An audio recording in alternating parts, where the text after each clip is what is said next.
This is the world champion trying to pass the former world champion. Meanwhile, right behind them, the fastest man on the track is Kimi Raikkonen in the McLaren, who also started from the back of the grid. Raikkonen finally getting past Michael Schumacher. Oh, and they nearly touched. Can Raikkonen sweep in? Yes, he can. Brilliant. Kimi Raikkonen, the winner. Absolutely sensational performance. Brilliant strategy this afternoon by the McLaren team. Schumacher in the pit lane. Oh, and they nearly touched. Drawing out very quickly. Michael Schumacher has won the British Grand Prix. Can Raikkonen sweep in? Yes. Brilliant strategy this afternoon. And that wasn't just one of Kimi Raikkonen's best drives, but it was one of the best strategies of the decade as well. Welcome to Workday's Winning Strategies, where I'm joined by my strategy maestros here, Ruth, Buscombe, Divey and Bernie Collins. Thanks for joining, so we can take a look at one of the best strategies from each of the decades, the 90s, the noughties and the 10s. We've looked already at Michael Schumacher's dramatic race-winning strategy coming through the pit lane in the 90s. It's time to shift to the noughties and the Japanese Grand Prix of 2005. We have the three drivers who have dominated this World Championship, all starting from the back of the grid for once. This was quite an immense race. Yeah, this is a race that had, everything that we love in these great races. Lots of overtaking, very big, bold strategy moves, which we'll get into, but a lot to play for on the pit wall to get that win right at the end of the race. From 17th on the grid. So it was another charge from the back. Ruth, we've looked at regs from the 90s, but we're shifting towards the present day. Where are things at in 2005? Yeah, very different to both the 1998 regs and our present day regs. So key point about 2005 really was to do with the tyres. So you used to have one set that you'd used to have for both qualifying and the race in a normal slick race without any punctures or anything else like that, which means where's the strategy? Fueling. Fueling was such a big deal then. We had refueling, but also the fuel you had in the car on Saturday for qualifying was the fuel that you started the race on. So if you ran super light on Saturday, that would commit you to a shorter first stint or potentially even another stop on the Sunday race. Now, third thing that's super important is that we had this one-shot qualifying, which meant that the cars would go out in reverse order of the previous race finishing order, right? So normally that should give your previous race winner an advantage because track evolution's still a thing, unless, of course, it could be raining on the Saturday, and unless, of course, the rain starts to get worse throughout the day. In that scenario, the cars that go first, i.e. the ones that were last the previous race weekend, have a massive advantage, and you ended up with these very, very strange, almost reverse-like grids. This was one of the most bonkers grids. There's even talk now of reverse grids for the sprint or something. We pretty much had a trial run because of that in 2005. So let's have a look at qualifying. As you said, some of the guys that finished worst on the previous race go out. Ralf Schumacher's on provisional pole. David Coulthard's out there on a slippery track as Kimi Raikkonen is watching on, waiting for his turn. And then look at when Kimi gets in the car, it's hosed it down in Suzuka, as it so often can. And so Kimi there is plumes of spray. He's going to struggle. But I guess, Bernie, with this point of view, he's in a fast car. The team know that it's raining. As you said, Ruth, the fuel is so important, but they can now play around with that. Yeah, and it's so crucial. It's so different to what we do nowadays. We just look at qualifying at the track and what's the best tyre for the condition. But the whole way through qualifying, as they see it getting wetter, they know he's not going to beat Ralf Schumacher's provisional pole time that you say. So it is about looking ahead. What can he achieve on race day? And that, we know now, was to put more fuel in. Yeah, no, I'm still baffled that they never changed tyres from the start of qualifying to the end of the race. Absolutely bonkers in today's world. But let's have a look at the race start there. So you've got some major players out of position here. We've got Alonso down the field. He's in 16th. Raikkonen is 17th. Got Michael Schumacher in the Ferrari is in 14th. And they're all sort of trying to think of the same game. The outlier is Giancarlo Fischella in the Renault at the front of the field, jumps into second place at the start. So I guess that's a conventional strategy potentially for that Renault. everyone else trying to work their way around the chaos at the start, but also just thinking long picture. Fischella is in front of Button. That's terrible news for Jenson Button. And Coulthard is having a go as well. Christian Klein is also in the mix. 2 cars are off the racetrack. One of them, though, is the local hero Takuma Sato. The other is the Ferrari of Rubens Barrichello. That's terrible news for local hero Takuma Sato. But at the front, a poor getaway for Jenson Button. Has that scuppered his plans here? It is what's your optimum race from that beginning, and we're saying because qualifying was wet, now they are all still starting on new slick tyres for this race, so they've got rid of their qualifying tyres at this stage. And we can see at the end of the first lap some big gains from the major players as well. Ralf Schumacher really light on fuel, glory running qualifying, leads the way. Fisichella's up in second in what should be a race, massive chance for him in the Renault. And we come through and you can see Alonso making progress on Villeneuve. Raikkonen trying to come past the outside of Pitsonia, who has a bit of a lock-up. Kimi Raikkonen straight across the chicane. There's a Ruth back on. But look at them, they're streaming past him. Bad mistake there. There goes his teammate, off out wide, bang, into the barriers. And Ruth, an early safety car. Yeah, big lap from Kimi, makes up 5 positions, brings out that safety car, which, as you can see, nowadays, you might even been a red flag, but it wasn't. It was a safety car. And as you say, it all gets crunched back up again, and then he can have another crack at some overtakes after the restart. Yeah, so up to 12th already for Raikkonen. Let's have a look at the race plot then for the first time. And we're looking, I guess, at the first part of the race here to see how this one's unfolding, Bernie. Yeah, exactly. Now, lots of colours on here, but the big thing to notice is the sort of light grey that is Raikkonen that we're trying to focus on. Comes in this first stint behind the Ferrari, stuck in that traffic there, but crucially, for that point, he extends further into the race than others. And that's very, very crucial, carrying more fuel, as we know in qualifying, which allows that stint to go much, much further than some others. It's very difficult to overtake on the track. So we can see also with this part, there's the light blue of Fernando Alonso. So we've got 3 main players that are out of position on the grid, Alonso, Schumacher and Raikkonen. And it gives us a chance to bring in the Alonso overtake at 130R.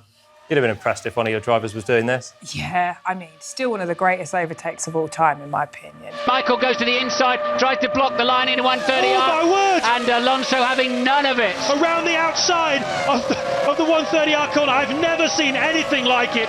Enormous bravery by Alonso. I think it was 206 miles an hour or something. Absolutely phenomenal. Confidence. So Alonso jumps Schumacher. Raikkonen is stuck, but it kind of counts for nothing because a few laps later, into the pits comes the champion who's already crowned at this point, and the others can go long, Bernie. So it still actually works for them, even though Alonso's taken the plaudits. Yeah, Alonso's gone early, and they know, based on how long he's in the pit stop, they know how much fuel's going in. So because of the limitations on the flow of that fuel, they can work out how many laps he's likely to do in the next stint.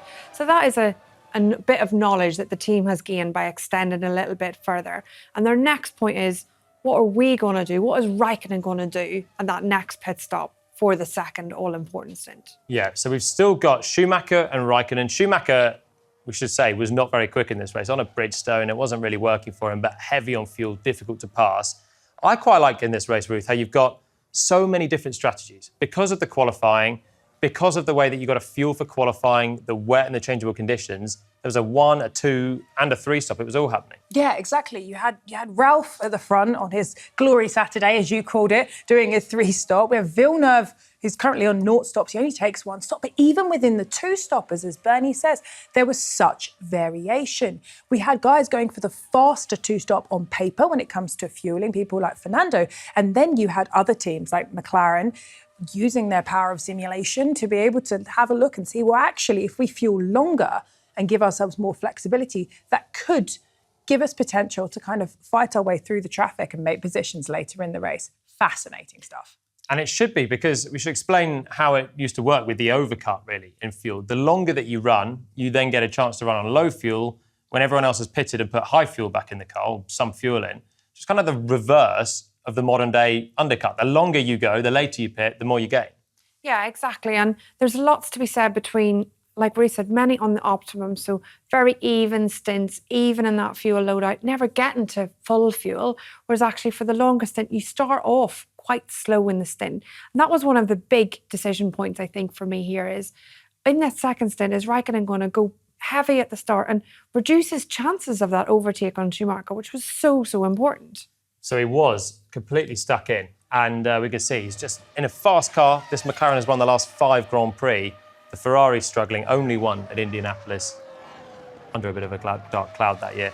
But they pit on exactly the same lap. So this is pre-orchestrated really with what they qualified on Saturday. But Ruth, at this point, your McLaren, you're in the garage. Are you trying to call this on the fly right now? Are you trying to premeditate things? How does this work? Because when you're stuck in behind Schumi for so long, you've got options, but you've got to lock it in before you leave the garage. Well, from the sounds of it, from everything we know now, is that this was as long as both of these cars could go. Actually, it was phenomenal to get to lap 26 at the pace that they were running. And again, in some series, we still have it nowadays, you could theoretically react. You could short fuel if you see a car further away on the pit lane, but you can actually look at the position of these boxes. They're so close. They would have already had their plan as to how much fuel they wanted to put into the car. And as you can see, they pull out so close, and they actually end up coming back out in the exact same order. So on the face of it, you would say, advantage Ferrari. And once again, Kimi is stuck now on a heavy car, still behind Schumacher. And that should be so frustrating for Raikkonen. There was 1 second more stop time for McLaren, and that indicates there was more fuel going on board, because this wasn't in the peak 2-second pit stops of tyre changing perfection that we're in now.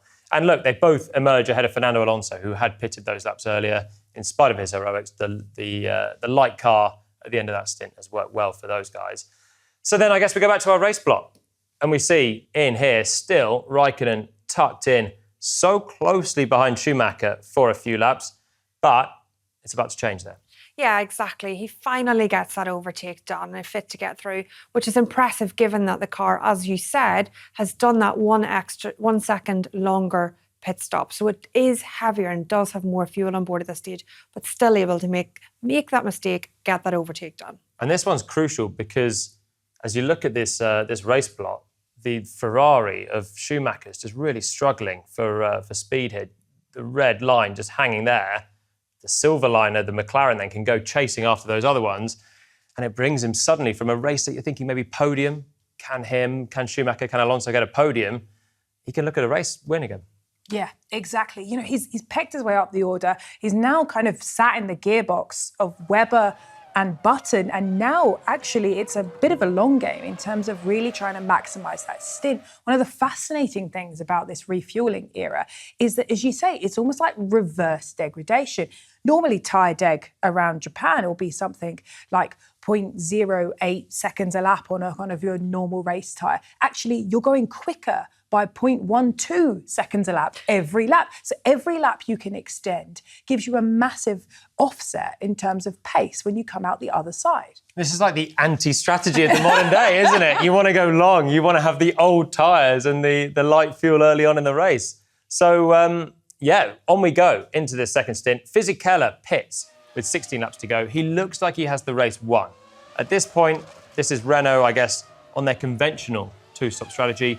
It was fairly plumb for them, not the Ralf Schumacher pole and glory on Saturday, but a nice, evenly split two-stop strategy. In he comes, and we get a full 7 laps later, Kimi Raikkonen coming into this. I was surprised that he's pitting so close to the finish, actually. He's leading the race here. He's obviously hasn't got the fuel to get to the end. Surprising that this was the old-fashioned splash and dash, wasn't it? It definitely was. You know, he was fit, like we said, that second pit stop, put lots of fuel in. Then he really pushed through that stint, went much longer than some others, and that allowed some free air, really fast car, like Ruth said, low tyre degradation, really light, and then at the end, he just needed that few more laps to get it in, but he wouldn't have went to very full fuel again. He would have went to around a mid-load. And it's a very short stop as well. Barely needed to put any fuel in for the last 8 laps for Kimi. He's out in second place. He's jumped Mark Webber, Jenson Button, David Coulthard by going long and doing the anti-strategy of the modern day. So, Ruth, we get one final moment. Last lap, your driver's leading the race. He's going to be jittery with that silver McLaren coming up, especially when you know that he's come from 17th place on the grid. Giancarlo Fischella started 3rd, got to 2nd. He's been driving his own race for 51 laps at this point. Phenomenal. The way they use the slipstream here for the overtake is absolutely brilliant, isn't it? Fischella offline at the final chicane, Raikkonen in the wheel tracks, and this is the peril of a last lap move now for him round the outside. And it is a stupendous way to finish what was a great strategy win then for Kimi Raikkonen. Pretty dynamic then, partly set up with what they did on Saturday, but also the quick thinking on the Sunday when they pitted the same lap as Michael Schumacher and managed to do something different. And then the genius of the driver, you have to say, to pull it off as well. It was a pretty good one. Not many matched that in the noughties. Yeah, lots come through the field there. Final thoughts, Ruth, on that? Great team effort. I love races like this, where you have to see that absolutely every single element had to work. Driving, strategy, all of it, and pit stops in order to get that final win. And I think it was at the time the third worst starting position to win that we'd ever had. We'd had one from P22, one from P18, P17 to the win. Can't say better than that. And another cracking stat to finish off as well. What a race, team and driver in perfect harmony. And that was a lot of fun. Thanks, guys, for helping me look through the 2005 Japanese Grand Prix. We've got one more coming up in this series still to come. We've looked at the 90s, we've looked at the noughties. It's a race from the 10s. We'll see you next week for it.